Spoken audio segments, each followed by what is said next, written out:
नमस्कार, जनप्रवास सुपरफास्ट में आपका स्वागत है। मैं हूं हेमेंद्र सिंह। एक नजर डालते हैं आज की सुर्खियों पर। सेना भर्ती को लेकर बवाल के बीच रक्षा मंत्री राजनाथ सिंह का ऐलान, बोले युवा शुरू कर दें तैयारी, बहुत जल्द शुरू होगी सेना में भर्ती।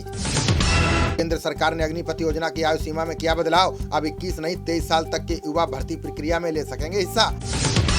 केंद्र सरकार की अग्निपथ योजना का बिहार में तीसरे दिन भी विरोध जारी, कई ट्रेनें फूंकी, जम्मू तवी गुवाहाटी एक्सप्रेस की 2 बोगियां जलकर खाक। बवाल को देखते हुए हरियाणा के बल्लभगढ़ में इंटरनेट सेवाएं बंद, बलिया स्टेशन पर प्रदर्शनकारियों को निपटने के लिए पुलिस बल तैनात। केंद्रीय मंत्री गिरिराज सिंह ने विरोध प्रदर्शन पर दिया बड़ा बयान, बोले प्रदर्शन के पीछे विपक्षी दल आरजेडी के गुंडे कर रहे हैं हिंसा। देश भर में जुमे की नमाज से पहले पुलिस का फुटमार्च, शांति व्यवस्था के लिए प्रशासन ने की ड्रोन से निगरानी। झारखंड और बंगाल के संवेदनशील इलाकों में बढ़ाएगी सुरक्षा, रांची में दंगा रोधी उपकरण और वाटर कैनन के साथ 5000 जवान तैनात। यूपी के कर्नाटक तक किसानों और पेट्रोल पंप डीलरों की बड़ी मुश्किलें, पिछले साल के मुकाबले 50% मांग बढ़ने के बाद भी आपूर्ति कम।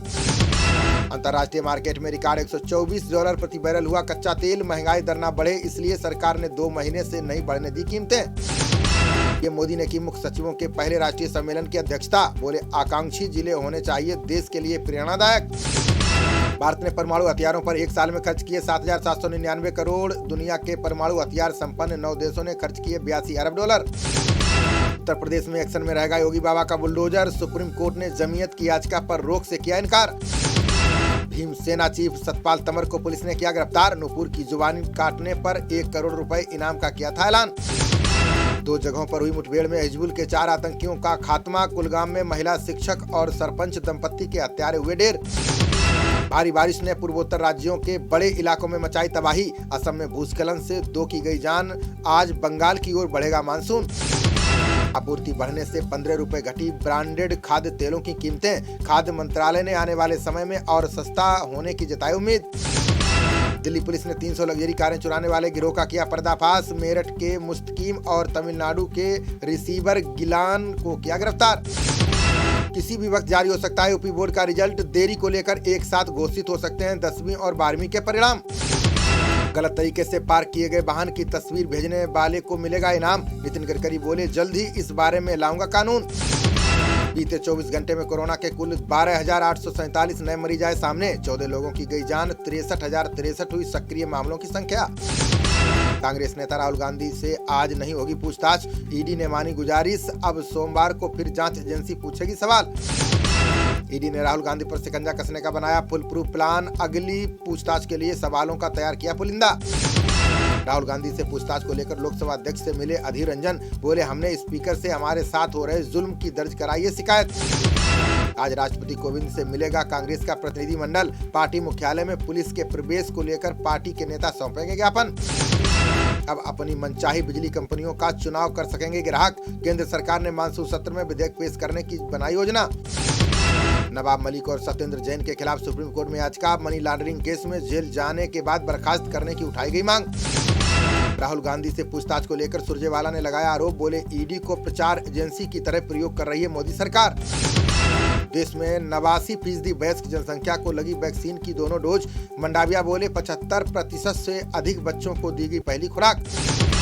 मलिक और देशमुख के एमएलसी चुनाव में वोट दे पाने पर बना संशय, अदालत ने सुनवाई के बाद कल तक के लिए सुरक्षित रखा फैसला।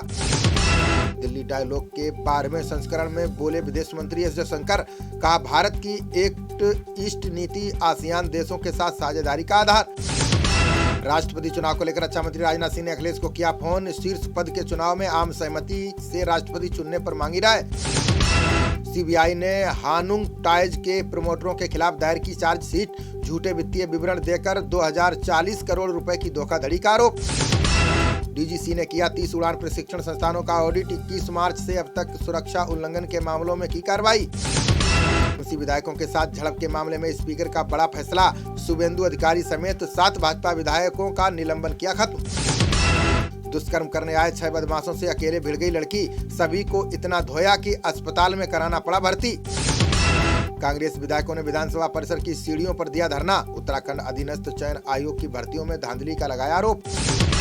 हिमाचल में पार्किंग निर्माण के लिए राज्य सरकार देगी 75% राशि, 57 शहरी निकाय और 5 नगर निगमों में दूर होगी पार्किंग की समस्या।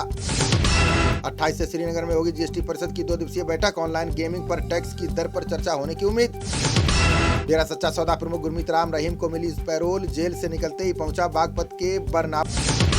राजस्थान सीएम गहलोत के भाई के घर पड़ा सीबीआई का छापा। अग्रसेन गहलोत पर लगा है पोटास घोटाले में शामिल होने का आरोप।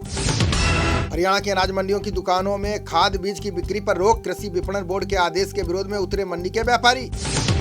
हाईकोर्ट ने झारखंड सीएम हेमंत सोरेन को दिया करारा झटका। जनहित याचिकाओं पर सुनवाई को स्थगित करने का अनुरोध खारिज। राहुल ने अग्निपथ योजना के विरोध को लेकर सरकार पर साधा निशाना। बोले पीएम मोदी को मित्रों की आवाज के अलावा कुछ नहीं सुनाई देता। ग्रेटर नोएडा में 24 बिल्डर की 153 संपत्तियों की जल्द होगी ई नीलामी। बिल्डरों पर आरसी की राशि का 100 करोड़ से ज्यादा का है बकाया। बुलंदशहर के अनूप शहर में 11 दिवसीय श्री राम कथा का आयोजन। व्यास राजेंद्र गौड़ ने भगवान राम के चरित्र और आदर्शों का किया बखान। संघ प्रमुख मोहन भागवत ने एबीवीपी कार्यकर्ताओं को दी नसीहत। बोले भगवान राम के आदर्शों का अनुकरण करें आज के युवा। 20 जून को होगा 5G नीलामी के लिए बोली पूर्व सम्मेलन। अगले महीने 4 लाख करोड़ रुपए के स्पेक्ट्रम की होगी नीलामी। बिजनौर डीएम और एसपी ने किया किसानों को सम्मानित। हल्दी केला और विभिन्न प्रकार की आधुनिक खेती के लिए दिया प्रशस्ति पत्र। अग्निपथ को लेकर मनीष तिवारी ने पार्टी लाइन से अलग दिया बयान। बोले आधुनिक हथियारों के लिए युवा सशस्त्र बल की आवश्यकता। कांग्रेस ने वरिष्ठ नेता जयराम रमेश को नियुक्त किया पार्टी का महासचिव। संचार और मीडिया विभाग के प्रभारी के रूप में करेंगे कार्य। खबरों का सिलसिला जारी रहेगा। देखते रहिए जनप्रवाद। नमस्कार।